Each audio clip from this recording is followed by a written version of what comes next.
Operation താമരയിൽ ബീഹാറിലെ മഹാസഖ്യ സർക്കാരിന് പതനം.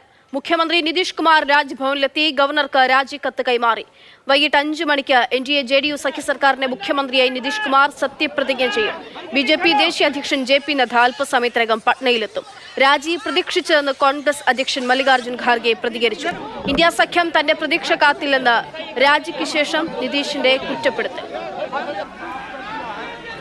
कितना काम हम कर रहे थे और उधर भी लोग हम अलायंस करवाए, क्या क्या करवाने में लगे और कोई कुछ काम ही नहीं कर रहे थे, तो सबको लेकर के तकलीफ और यहाँ पर भी लोगों को तकलीफ, तो ये हो गया तो हमने बोलना छोड़ दिया था. अब सबके लिखित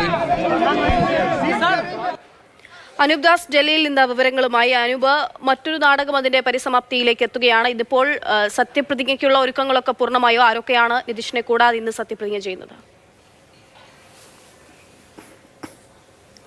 സത്യപ്രതിജ്ഞയ്ക്കുള്ള ഒരുക്കങ്ങളൊക്കെ ഏതാണ്ട് രാജ്ഭവനിൽ പൂർത്തിയായിരിക്കുന്നു. നിതീഷ് കുമാർ വീണ്ടും ബീഹാറിന്റെ മുഖ്യമന്ത്രിയായി സത്യപ്രതിജ്ഞ ചെയ്യും. 5 മണിക്കാണ് സത്യപ്രതിജ്ഞ ചടങ്ങുകൾ നടക്കുക.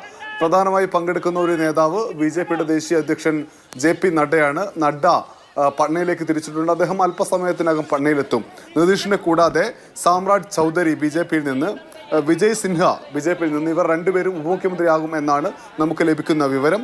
ഒപ്പം തന്നെ വിജയേന്ദ്ര യാദവ്, പ്രേം കുമാർ, വിജയ് കുമാർ ചൗധരി, ശ്രാവൺ, സന്തോഷ് കുമാർ, സുമിത് സിംഗ് എന്നിവരാണ് മന്ത്രിമാരായി സത്യപ്രതിജ്ഞ ചെയ്യുക. അതായത് മുഖ്യമന്ത്രിക്ക് പുറമെ BJPയിൽ നിന്ന് 2 ഉപമുഖ്യമന്ത്രിമാർ ഉൾപ്പെടെ 3 മന്ത്രിമാർ, ഒപ്പം തന്നെ JDUവിൽ നിന്ന് 3 മന്ത്രിമാർ, ഹിന്ദുസ്ഥാൻ അവാമി മോർച്ചയിൽ നിന്ന് 1 മന്ത്രി, സ്വതന്ത്രനായിട്ടുള്ള ഏക MLAക്കും മന്ത്രിസ്ഥാനം. ഇങ്ങനെയാണ് ഇപ്പോഴത്തെ ഫോർമുല. ബാക്കി മന്ത്രിസഭാ വികസനം ലോക്സഭാ തെരഞ്ഞെടുപ്പിന് ശേഷം എന്നുള്ളതാണ് ഇപ്പോൾ ആലോചിച്ച് വെച്ചിട്ടുള്ള കാര്യം. കഴിഞ്ഞ തവണ ലോക്സഭാ തെരഞ്ഞെടുപ്പിൽ 40 സീറ്റിൽ 17 ഇടത്ത് BJP വിജയിച്ചു, 16 ഇടത്ത് JDU വിജയിച്ചു.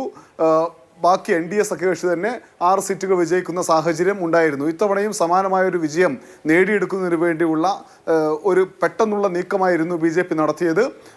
കാലുമാറ്റം, കുതിരക്കച്ചവടം എന്നെല്ലാം നമുക്ക് വിളിക്കാവുന്ന രാഷ്ട്രീയ നീക്കം നടത്തി JDUവിനെ ഒപ്പം ചേർത്ത BJP ലോക്സഭാ തെരഞ്ഞെടുപ്പിൽ ബീഹാറിലെ 40 സീറ്റിലും വിജയം നേടാനുള്ള തന്ത്രമാണ് ഇപ്പോൾ നടപ്പിലാക്കിയിരിക്കുന്നത്. അനൂപ് സൂചിപ്പിച്ച പോലെ തന്നെ ഈ കാലുമാറ്റം, കുതിരക്കച്ചവടം എന്നൊക്കെ പറയുന്നത് ഇന്ത്യൻ ജനാധിപത്യത്തിൽ ഇപ്പോൾ ഇത് നിരന്തരം സംഭവിച്ചുകൊണ്ടിരിക്കുന്നത്. ഏത് സംസ്ഥാനത്താണ് ഒരു അധികാരം തെരഞ്ഞെടുപ്പ് നടക്കുമ്പോൾ അവിടെ സംഭവിച്ചുകൊണ്ടേയിരിക്കുന്ന കാര്യമായിട്ട് സ്വാഭാവിക കാര്യമായിട്ട് പ്രക്രിയയായിട്ട് മാറുന്ന ഒരു രീതിയിലേക്ക് എത്തിയിട്ടുണ്ട്. ഇനിയിപ്പോൾ ഇന്ത്യ സഖ്യത്തിന്റെ കോൺഗ്രസിന്റെയും RJDയുടെയൊക്കെ മറ്റു തീരുമാനങ്ങൾ എങ്ങനെയാണ്?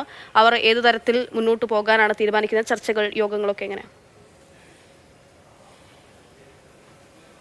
കോൺഗ്രസ് അധ്യക്ഷൻ മല്ലികാർജ്ജുൻ ഖാർഗെ ഈ JDUവിൻ്റെ തീരുമാനത്തിന് ശേഷം മാധ്യമങ്ങളെ കണ്ടിരുന്നു. അദ്ദേഹം പറഞ്ഞ കാര്യം, ഇത് സംഭവിക്കുമെന്ന് ഞങ്ങൾക്കറിയാമായിരുന്നു എന്നുള്ളതാണ്. എന്നാൽ പാർട്ടിയുടെ, മുന്നണിയുടെ കെട്ടുറപ്പിനെ ബാധിക്കേണ്ട എന്ന് കരുതി ഒന്നും മിണ്ടാതിരുന്നു എന്ന് മല്ലികാർജ്ജുൻ ഖാർഗെ പറഞ്ഞു. ഏറ്റവും പ്രധാനപ്പെട്ട രാഷ്ട്രീയ പ്രസ്താവന ഈ ഒരു രാഷ്ട്രീയ നാടകത്തിന് ശേഷം നടത്തിയത് RJDയുടെ ഏറ്റവും പ്രധാനപ്പെട്ട നേതാവായ തേജസ്വി യാദവാണ്. തേജസ്വി പറഞ്ഞു, ഞങ്ങൾ ഒരിക്കലും BJPക്ക് മുന്നിൽ മുട്ടുകുത്തിയിട്ടില്ല, ഇനി ഒരിക്കലും മുട്ടുകുത്തുകയുമില്ല.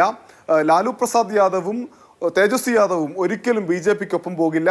നിങ്ങളെല്ലാവരും, പാർട്ടി പ്രവർത്തകരെ അഭിസംബോധന ചെയ്തുകൊണ്ടാണ് സംസാരിച്ചത്, നിങ്ങളെല്ലാവരും ലാലു പ്രസാദ് യാദവാണ്, നിങ്ങളെല്ലാവരും തേജസ്വി യാദവാണ്, ജനങ്ങളിലേക്ക് ഇറങ്ങാം, ലോക്സഭാ തിരഞ്ഞെടുപ്പിൽ ശക്തമായി മുന്നോട്ട് പോകാം എന്ന് തേജസ്വി യാദവ് പറഞ്ഞിട്ടുണ്ട്. അതായത് ഈ രാഷ്ട്രീയ കുതിരക്കച്ചവടത്തിൽ അതിന് മുന്നിൽ നിന്ന് പതറിത്തെറിച്ച് പോകാൻ ഞങ്ങൾ തയ്യാറല്ല, ഞങ്ങൾ പോരാടി മുന്നോട്ട് പോകുമെന്ന് പ്രഖ്യാപിച്ചിട്ടുണ്ട് RJD. അനിപ്പോൾ മറ്റൊരു കാര്യം, ഇപ്പോൾ JDU NDA സർക്കാർ രൂപീകരിക്കുമ്പോൾ, BJP സർക്കാർ രൂപീകരിക്കുമ്പോൾ ഉണ്ടാകുന്ന ഉപാധികൾ എങ്ങനെയാണ്? ഏതൊക്കെ തരത്തിലായിരിക്കും സീറ്റ്, വകുപ്പുകളൊക്കെ ഏത് തരത്തിലായിരിക്കും കൈമാറുക? അതിനെപ്പറ്റിയൊക്കെയുള്ള തീരുമാനങ്ങൾ ആയി കഴിഞ്ഞിട്ടുണ്ടോ? ഏറ്റവും പ്രധാനപ്പെട്ട കാര്യം, നിയമസഭാ തലത്തിൽ അല്ലെങ്കിൽ സംസ്ഥാന തലത്തിൽ മാത്രം ഒതുങ്ങി നിൽക്കുന്ന നിബന്ധനകളല്ല ഈ സർക്കാർ രൂപീകരണത്തിൽ ഉണ്ടായിട്ടുള്ളത് എന്നുള്ളതാണ്. സംസ്ഥാന തലത്തിലുള്ള ആലോചന എന്ന് പറയുന്നത് മുഖ്യമന്ത്രി സ്ഥാനം JDUവിന്, 2 ഉപമുഖ്യമന്ത്രിമാർ BJPക്ക്, ഒപ്പം തന്നെ മന്ത്രിസഭയിൽ കൂടുതൽ പ്രാതിനിധ്യം BJPക്ക്. എന്നാൽ നിലവിലിപ്പോൾ മുഖ്യമന്ത്രിക്ക് പുറമെ ഉപമുഖ്യമന്ത്രിമാർ ഉൾപ്പെടെ 3 പേർ മാത്രമേ മന്ത്രിസഭയിൽ BJP നിന്നുണ്ടാവൂ. മുഖ്യമന്ത്രിക്ക് പുറമെ 3 മന്ത്രിമാർ JDUവിൽ നിന്നുണ്ടാവും.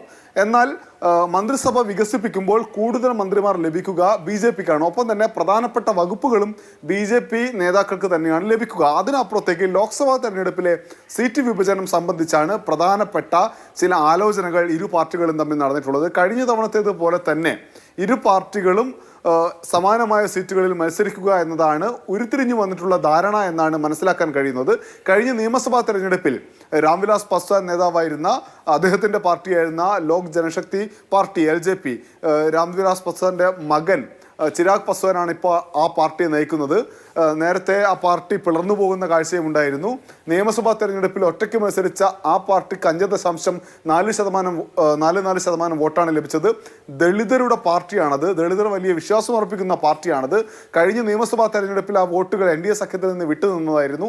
എന്നാൽ ചിരാഗ് പാസ്വാൻ കഴിഞ്ഞ ദിവസം ഇന്നലെ ഡൽഹിയിൽ വന്ന് അമിത്ഷായെയും ഒപ്പം തന്നെ JP നഡ്ഡയെയും കണ്ടു. ഇന്ന് നഡ്ഡയ്ക്കൊപ്പമാണ് പാസ്വാൻ പട്നയിലേക്ക് മടങ്ങിയത്. അതായത് ലോക്സഭാ തെരഞ്ഞെടുപ്പിലേക്ക് വരുമ്പോൾ BJP ഒപ്പം തന്നെ JDU ഒപ്പം തന്നെ രാംവിലാസ് പാസ്വാന്റെ പാർട്ടി അതിൻ്റെ കൂടെ HAM എല്ലാം ചേർന്ന ഒരു വലിയ സഖ്യമായി മാറാൻ പോകുന്നു NDA ബീഹാറിൽ. ആ സഖ്യത്തിന്റെ ഒരു ഫോർമുല കൂടി അംഗീകരിച്ചുകൊണ്ടുള്ള സീറ്റ് വിഭജനം കൂടി. ഞാൻ അനൂപിലേക്ക് മടങ്ങിയെത്താൻ